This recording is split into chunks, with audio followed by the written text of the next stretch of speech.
Hello and welcome to this lesson, Learning Design Process and Models. First of all, I am your course instructor and my name is Lu Hou. In today's lecture, I'm gonna introduce a theory called backward design. First of all, curriculum development is important because the curriculum is often the main reference point for all the major instructional choices that are made by teachers.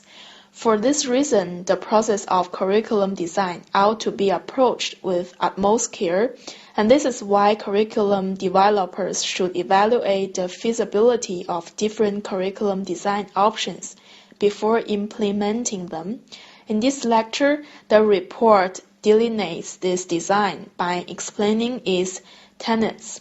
The major points that people should remember the relationship between the design and major theories, and the strengths and weakness of the model. This model could help students are not as likely to become so lost in the factual detail of a unit that they miss the point of studying the original topic.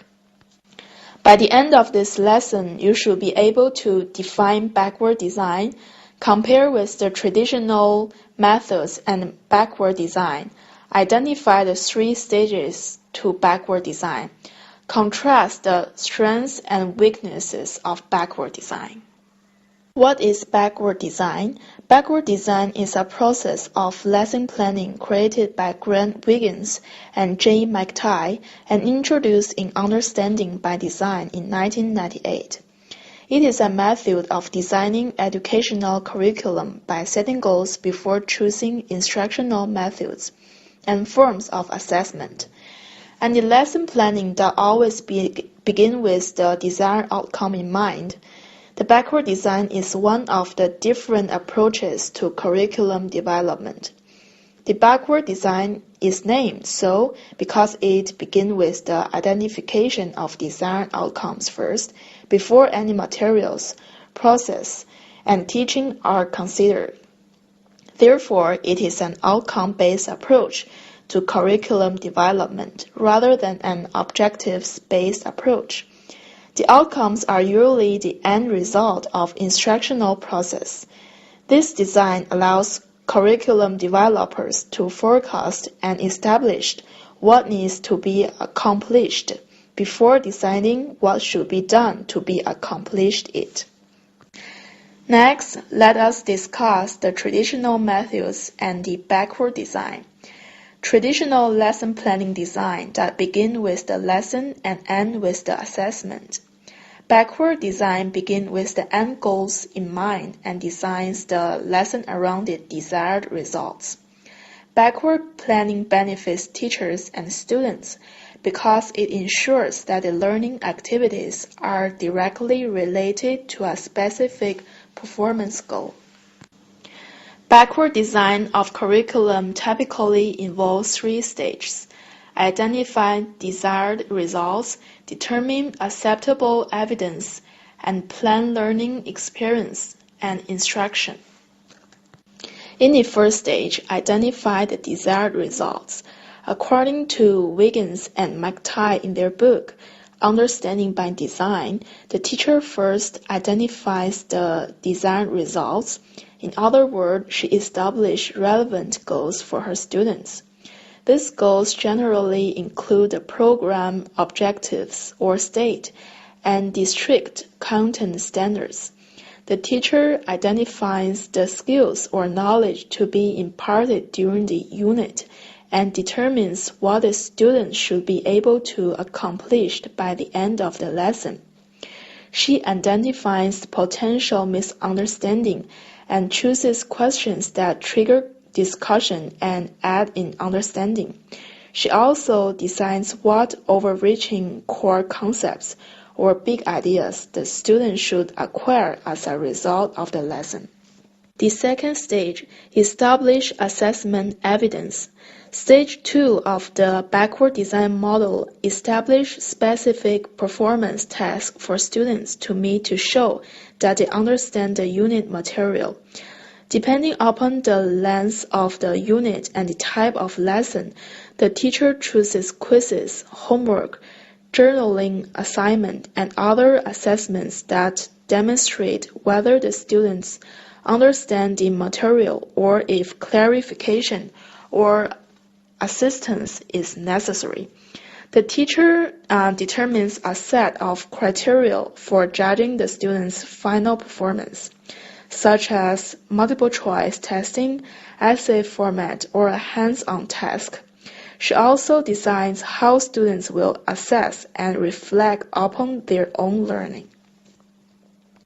The third stage, lesson planning.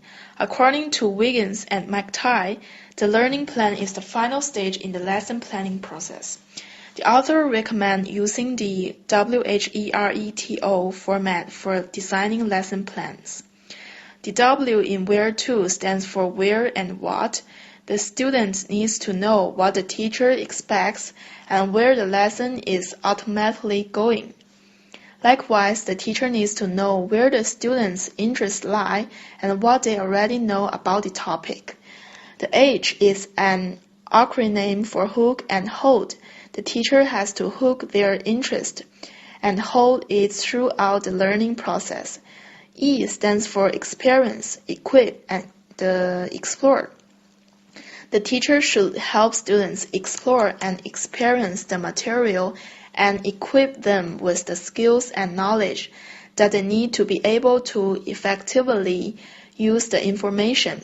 R, or rethink and revise, offers students the opportunity to rethink their knowledge and understanding and revise their work as needed to reflect their knowledge. The E stands for evaluate. Students must be able to evaluate their own work and assess the value of the information. T, or tailor, reminds the teacher that each student is an individual with specific interests and learning needs, and the lessons should be tailored to each child. Finally, the O stands for organize. The teacher must be organized to maximize students' interest and learning. In these slides, I found an example of the backward design on the internet. This example is very detailed, step by step. Here I will not be explained. I think after you watch the prior slides and know the main concept and the content of the backward design model, you can understand the example quickly. And this example is really effectively for you to learn this model. So I hope you can watch it after the lecture. Now let's talk about strengths and weakness. The backward design has some strengths and weakness. The design is strong because it focuses on the outcome, makes it possible for instructional process to lead to better outcomes than those that were anticipated. However, these strengths can also be a weakness because some of the unanticipated outcomes of the curriculum could be negative. For example, if the aspired outcome is to train students on how to take notes, then other outcomes such as possible beliefs about note-taking and the adoption of note-taking as a norm could be unanticipated desirable outcomes. However, students may end up disliking note-taking, and this is an unanticipated, undesirable outcome. The design is also strong because its focus on output and standards ensures that students demonstrate actual mastery of learning content. For example, the standards can ensure that instead of demonstrating rote memorization, students demonstrate in-depth understanding of what they learn. Based on this, the major problem associated with the backward design is the inability to effectively control the diverse outcomes that could result from it. Therefore, curriculum designers should strive to ensure that every aspect of the curriculum supports the attainment of possible rather than negative outcomes. Using this model enables learning designers to develop and shape instructional process clearly. This is because learning designers get the opportunities to develop curricula that are specific and which are aligned to the achievement of particular outcomes. In today's lecture, we introduce the concept of backward design, the advantages and disadvantages in backward design, the importance assessment in backward design, and the backward design of curriculum typically involves three stages. The first one, identifying the result desired. The second, determine acceptable levels of evidence that support that the design result have occurred. And the last one, design activities that will make design result happen. For your task, the first one is know, learn, and understand the lecture. And the second is using the planning worksheet below this video to finish the assessments. That includes quiz and forum post. That's all for today's lectures. Thanks for watching. Bye bye.